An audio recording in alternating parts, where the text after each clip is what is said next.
أعوذ بالله من الشيطان الرجيم بسم الله الرحمن الرحيم الحمد لله رب العالمين والصلاة والسلام على سيدنا ونبينا محمد وأهل بيته الطيبين الطاهرين اللهم صل على محمد. Respected scholars, my elders, brothers, sisters, Assalamu alaikum wa rahmatullahi wa barakatuh. We have gathered here tonight for this Thursday routine gathering that this group has in this venue.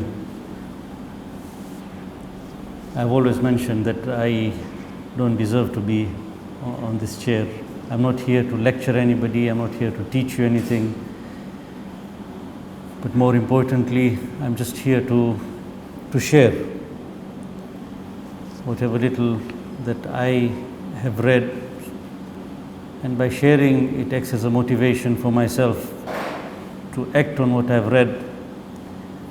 And inshallah, if you find it beneficial, then you can practice it also, inshallah. Let me start by taking inspiration from Sheikh Abdullahi Nasser, Marhum, whose 40th we just commemorated a few days back. Of course, the main majlis was done in Mombasa. For those of you who went through his biography, after he passed away, his biography was posted, or maybe before that. There was a video that had gone around, but this time it was written, and it's there on alislam.org, whereby he talks about his conversion to Shiaism. So whatever Sheikh Abdullahi Nasser Marhum was, he was shaped into what he turned out to be. And he attributes it to a few factors. I won't be going into detail about all the other factors, but two main ones. In fact, one main one, which is the influence that his teachers had on him. So he says he was born in Mombasa, but then he had to move to Zanzibar for his studies. So he mentions his first teacher in Zanzibar while he was schooling in Zanzibar. He says there was a teacher, he doesn't mention his name. He says there was one teacher who really inspired me. And he said that he was teaching me religion, but he also happened to be a teacher in biology. So he was using his knowledge in biology to explain religious terms. And he kept on going between religious knowledge and secular studies. And he says because of this, it opened up my mind that religion is not only in the mosque, but whatever we have in our school textbooks also can be associated to religion. So it opened up my mind. That's what Sheikh Abdullahi Nasser says. But more importantly, he attributes it to his second teacher in Mombasa. And this time he gives a name. He says his name was Sheikh Ghazali. It is not the famous Ghazali that we know of. This is Sheikh Ghazali in Mombasa. So he says we used to call him Mwalimu. He said that he was an old person compared to what I was, Sheikh Abdullahi Nasser said. He was still young then. So he says he was an old person, but he was different from the other religious teachers. How was he different? So he mentions it. He says, firstly, he told me that don't be scared to read books. Not only reading, but he says don't be scared of reading any book that you come across. Okay? And then I will guide you. So if you have any doubts, come and ask. So this was quality number 2. Quality number 1, don't be scared of reading books, of seeking knowledge. Number 2, ask me questions.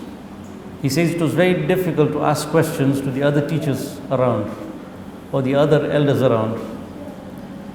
But this old man was different, Maulim. He said he would encourage me to ask questions. And whatever I asked him, he answered willingly. And in fact, he encouraged me. And he validated my questions. He wouldn't say, why are you asking such stupid questions? No. He always validated my questions. Number 2. Number 3, he gave me more books to read. So there were some books that I looked for myself. But he came and gave me more books to read. And Sheikh, coincidentally, was interested in Shia books. There were some Shia books that he came across, and those are the ones that raised questions in his head. And he went and asked Sheikh Ghazali, who was a Sunni Sheikh. And Sheikh clarified those questions. I will not go into the details of those discussions. But then Sheikh came and gave him more Shia books. He said, don't be scared, read some more. Okay, so that's number 3. Number 4, very interesting. Sheikh Abdullahi Nasser got so excited about Shiism, so he accepted the faith. And Sheikh Ghazali encouraged him. He says, no problem, if you find this to be the right faith, so be it, accept it. But he was warm-blooded. He was a youth. So he wanted to openly declare that I am a Shia. So Sheikh Ghazali comes in and pacifies him that don't do this. Don't proclaim your faith at this point in time. You will need more support. If you announce your faith at this stage, there is a chance they might eliminate you. So he pacified him that the right time will come when you have enough following, when you have enough supporters, that will be the right time to proclaim your faith, because you will need support. And that's why he joined politics later on. This is number 4. He pacified it. Number 5, and the most interesting. You must have read it, for those of you who have read it, that there was a Hussein Day, just like we have Hussein Day here. And obviously it was organized by the Shias. And the way it goes, they invite speakers from all faiths. So at that time, Sheikh Abdullahi Nasser was known as a Sunni speaker. So they invited him, that why don't you come and speak on Hussein Day? And Sheikh Abdullahi Nasser, without a second thought, he said, okay, I will come. I will come and speak. And then he goes to Sheikh Ghazali and he tells him that I've been invited for Hussein Day and I've accepted. And Sheikh Ghazali tells him, you've made a big mistake. So he was surprised. He says, but since you have accepted it, if you don't mind, I will draft out the speech for you. If you don't mind, don't give your speech, but let me give you the draft of the speech.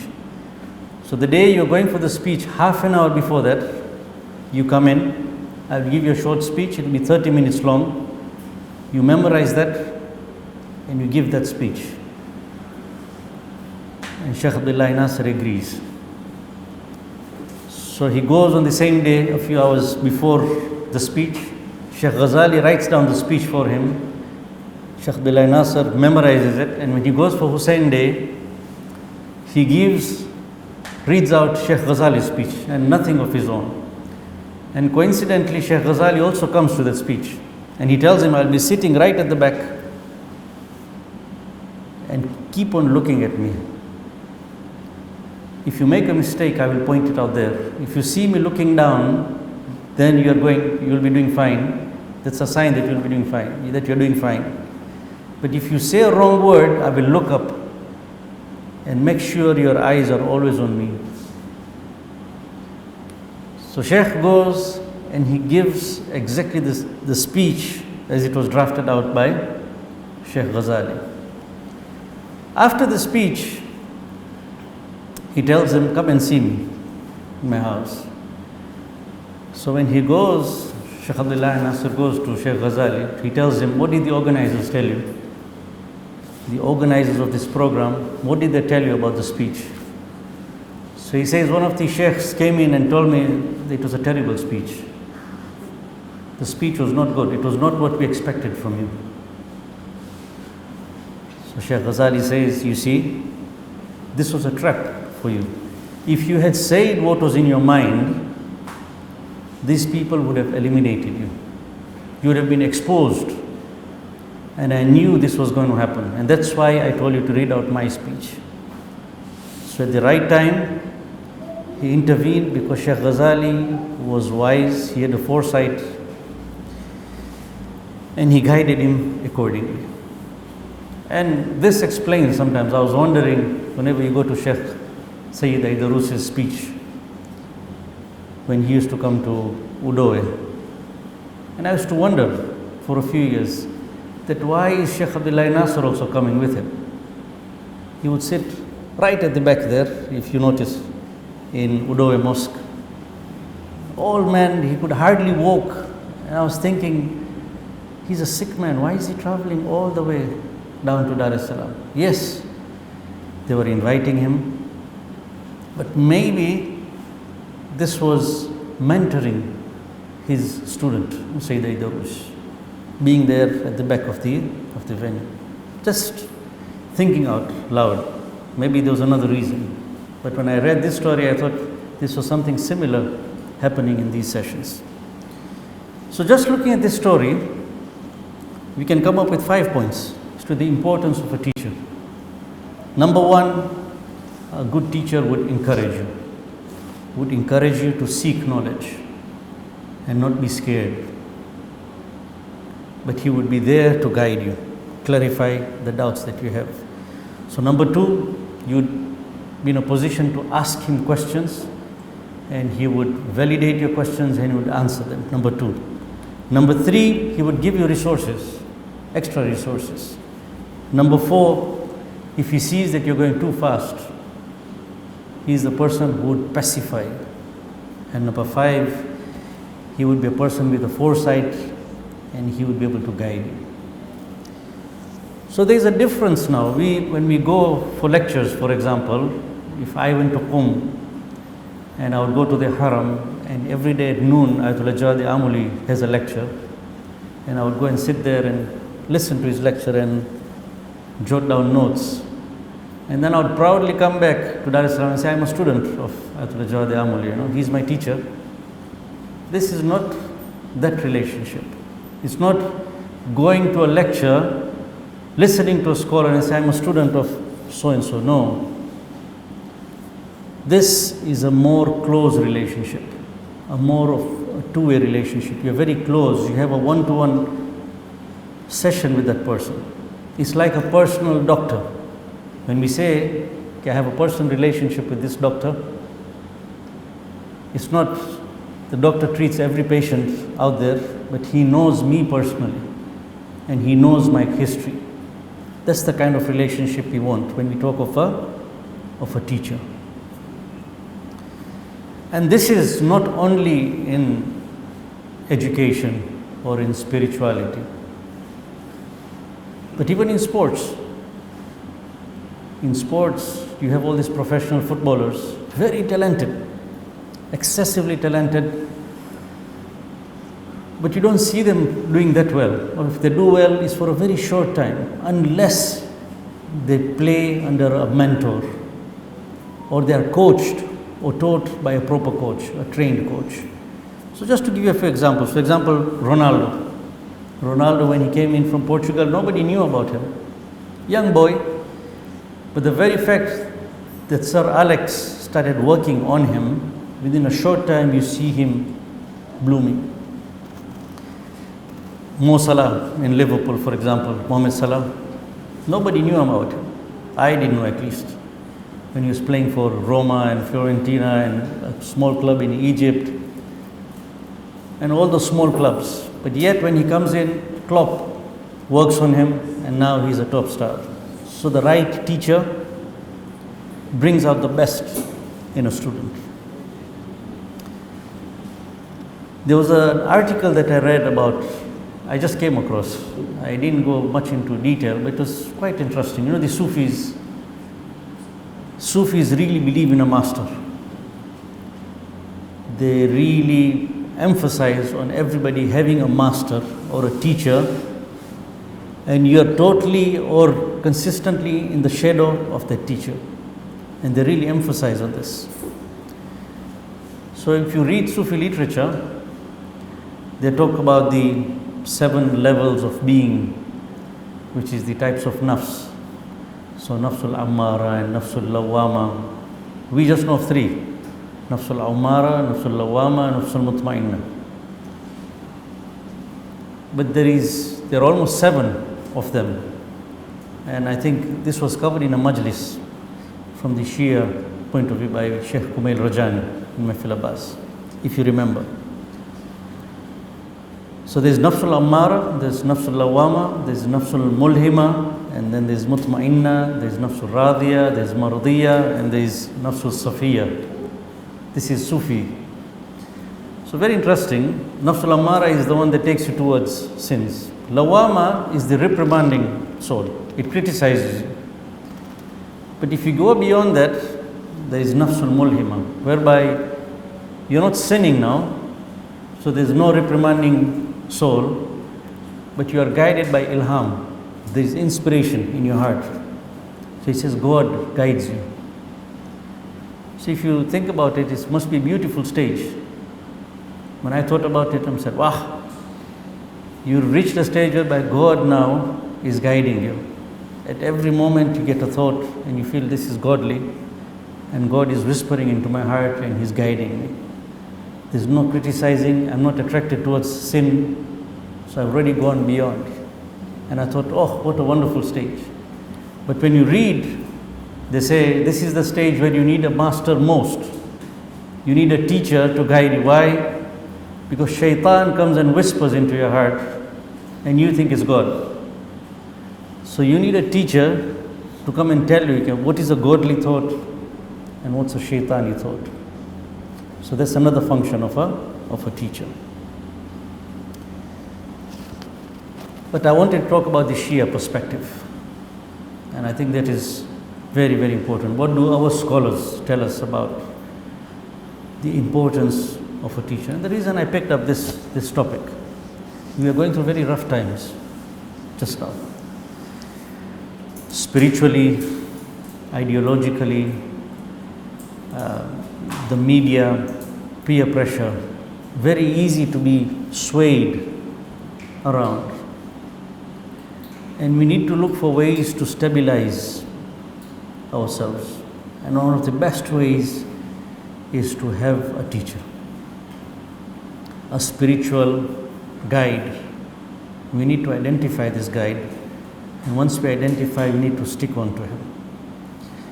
So there's this book here, some of you might have seen it. It's a commentary of the hadith of Unwan al-Basri. It's called True Servitude and the Reality of Knowledge by Ayatollah Tahriri. He's given a commentary on the hadith of Unwan al-Basri, a beautiful book. And it's filled with information. So there's a small chapter which talks about the importance of a spiritual guide or of a teacher. So he starts by explaining the law of cause and effect. He says everything in this world is governed by this law of cause and effect. So God does not act directly, but He governs through the law of cause and effect. So everything, be it our food, be it our birth, everything is cause and effect. So he says spiritual guidance is also through cause and effect. So he says, he quotes this verse of Surah Jumu'ah. He says the main purpose of bringing in a prophet was this. This was a cause and effect so that we are guided spiritually. هُوَ الَّذِي بَعَثَ فِي الْأُمِّيِّينَ رَسُولًا مِّنْهُمْ يَتْلُو عَلَيْهِمْ آيَاتِهِ وَيُزَكِّيهِمْ وَيُعَلِّمُهُمُ الْكِتَابَ وَالْحِكْمَةَ وَإِنْ كَانُوا مِنْ قَبْلُ لَفِي ضَلَالٍ مُبِينٍ. It is He who sent amongst the unlettered a messenger from themselves, reciting to them his verses, purifying them, and teaching them the book and wisdom, although before that they were in clear error. There is a hadith of the fourth Holy Imam, Imam Sajjad alayhi salam. Allahumma salli ala Muhammad wa ala Muhammad. He says, halaka man laysa lahu hakimun yurshad. Destroyed is the one who does not have a wise one to guide him. So in this day and age, Imam says you will be destroyed if you don't have somebody to guide you. It's not listening to lectures and calling that lecturer a teacher. No. We need to have a one-to-one relationship with somebody who can really guide us, somebody who can mentor us. Very important. So Ayatollah Tahriri gives 6 reasons why you should have a teacher. Number 1, he says just like in any field, it's not only in religion and spirituality, but in any field, be it medicine, be it psychology, be it engineering, you need to refer to an expert. This concept of a self-made professional does not exist. Nobody is self-made. You need to refer to an expert. Mentoring has got to be involved. 1.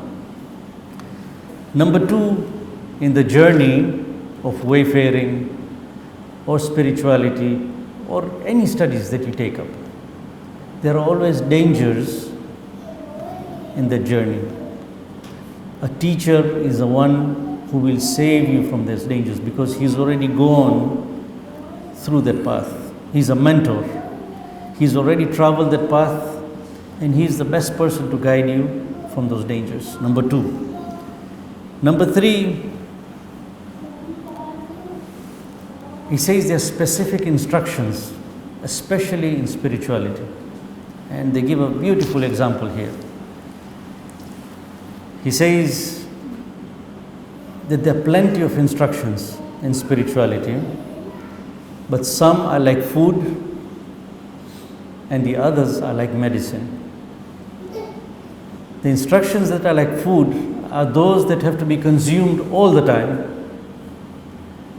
and the instructions that are like medicine are to be consumed at a specific time.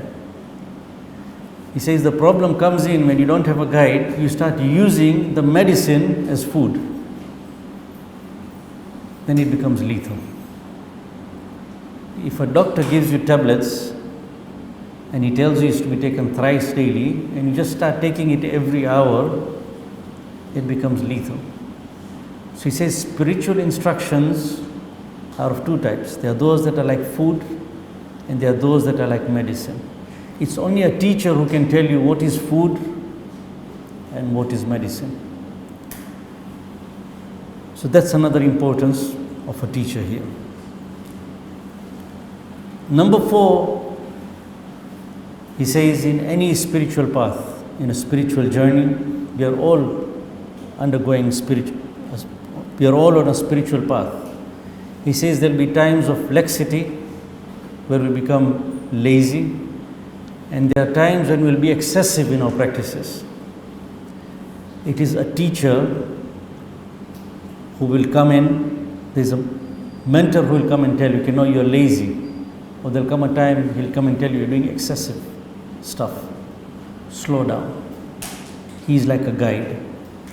So he gives an example of Sheikh Abbas Tehrani. Sheikh Abbas Tehrani was a scholar. So he says one of his students relates this. He says, I had taken up spirituality and my nafsul ammara was really bothering me. So I became very hard on myself. And he started overworking on his own spirituality to get over this nafsul ammara on his own. He was so harsh on himself that one day he visits Sheikh Abbas Tehrani. And when Sheikh looks at him, he says, what have you done to yourself? He says his face had turned black, like it had turned dark, and he was all ruffled. He says, what have you done to yourself? And he says that I was on this journey and this nafsul ammara is really bothering me. So I just got onto this practice. And Sheikh tells him, don't do this. And then he gives him a story. He said, me and my son, we went to a garden once, a fruit garden. And suddenly a dog was released, a security dog. It was a private garden and the dog was released. And the dog came behind us, chasing us. And we didn't know what to do. We started shouting at the dog. It didn't work. We picked up a stone and tried to throw it at the dog. The dog did not run away. It still kept on chasing us. Until we thought, okay, let's call out the owner. So we called out the owner, and the owner came out, and with one instruction to the dog just ran away. He went back to his kennel. He says, similarly, nafsul ammara, if you don't have a guide, why don't you pray to Allah? He is the master. Why can't you ask Him to enable you to overcome nafsul ammara? But only a spiritual guide can guide you. When you go on your own, thinking I'm capable, without a guide, these are the mistakes that we make. That is number 4. Number 5, in this journey, there are times when you become hopeless. You lose hope. If you ask Mehbooba here, when he started off IBN, or when he was part of Tabligh, it's not an easy journey. Anything that you take up in life, you start off with a lot of zeal, but there comes a time the challenges are so many and you think, why did I take it up? And you lose hope. That let me just close it and relax. Why am I taking up this tension, So there's an article in BBC recently. The heading of the article was, why the sophomore slump of adulthood hits so hard. Sophomore slump. This is the term that they use, sophomore slump. He says when students join university, it's mostly associated with education. When students get admitted to a nice university, the first year, they have a lot of zeal in studying. But come the second year, there's a slump. They lose hope, they relax. And they don't have that motivation to carry on. They don't have the same motivation that they started off with. It's called the sophomore slump. So they say it's not only in education, but everything else that you take up, be it dentistry, be it medicine, be it engineering, a new job that you take up. The first few months you have the zeal to work, but after a few months there's a slump. You start losing hope, you relax. So that's the time when a teacher comes in, a mentor comes in and gives you hope. So Allama Tabatabai relates a story. He says, I was studying in Najaf and poverty. I didn't have enough means. So I was very serious in my studies. But there came a time poverty was so much that I was losing hope. So he travels and goes to his teacher, Sayyid Ali Qadi. When he goes to him, he sits with him, and within a short time of the discussion, he says, he rekindled, he relighted all my hopes again, because he was my teacher. He knew what I was going through. With the right words, with the right Quranic verses, with the right medication, he gave me hopes. So that's number 5. Number 6, he says we all have diseases of the soul. Some are open and some are hidden. Many of them we don't even know about it. Be it greed, be it pride, be it showing off. And in this spiritual journey, we need somebody to diagnose those spiritual sicknesses and give us a cure so that we can progress faster. So similarly in medicine, if you see, when you go through a blood test, when you go through an X-ray, there's things that you don't know. You just go to a doctor, and through those tests, he can diagnose what problem you have, and he gives you the right medicine. So similarly in spirituality, the other importance of a teacher is he has the ability to diagnose your spiritual ailments. He gives you a treatment, he gives you a cure so that you can progress even higher. So coming to Karbala, it's Thursday night. We say Karbala is a university, and whatever example we need, we have a role model in every field coming out from Karbala. And if you want to see mentoring,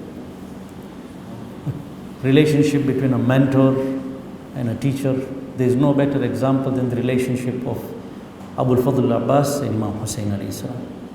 Right from childhood, the way Imam Hussain alayhi salam mentored Abul Fadl Abbas in his knowledge, in his patience, in his bravery, preparing him for that day of Ashura. This is an example to us, and just see how Abul Fadl Abbas relates back to Imam Hussain alayhi salam. Although they were brothers, but he took him as a teacher, as a mentor, and how he behaved with his teacher. The following, not asking questions, whatever he was told by Imam Hussain alayhi salam, without any doubts, he was obeying and following on that path. So how to deal with a mentor, how to deal with a teacher, that's another subject. That's also mentioned in this book. There's another book here, Ayyuhal Walad. It's a beautiful book by Al-Ghazali to his disciple. So this is another relationship between a mentor and a student. So his student tells him that I've learned so much from you. He tells Ghazali, I've learned so much from you, but can you give me something that is just enough for me? This, I don't want so much, I just want a little bit. So he writes a letter to him, Ayyuhal Walad, oh my son. And they say this was the last piece that was written by Ghazali, which was found under his death pillow, an advice to his disciple. A beautiful book. And in that also he mentions the importance of a teacher. He said that teacher will be like red sulfur. Look for him, find him. The moment you find him, give him your allegiance. Unwan al-Basri took him 90 years to find Imam Sadiq alayhi salam. We are still in that infant stage, but we need to start working. Yes, we listen to lectures, but I think a time has come whereby we have to start looking for teachers, for mentors, especially in this spiritual journey. Look for somebody learned, somebody who can guide us, hold on to him. We are told you should have a relationship whereby your knees touch. Sit with the teacher that your knees touch. You take from them, let them guide you in your day-to-day affairs, and inshallah only then will we get stabilized in these dangerous times. May Allah give us the tawfiq to be able to find the right teacher, and if you find the right teacher, to give us the ability to follow him and give him the allegiance that he needs, inshallah, and so that he may stabilize us in these trying times, inshallah. Subhana rabbika rabbil izzati amma yasifun wa salamun ala al-mursaleen walhamdulillahi rabbil alameen.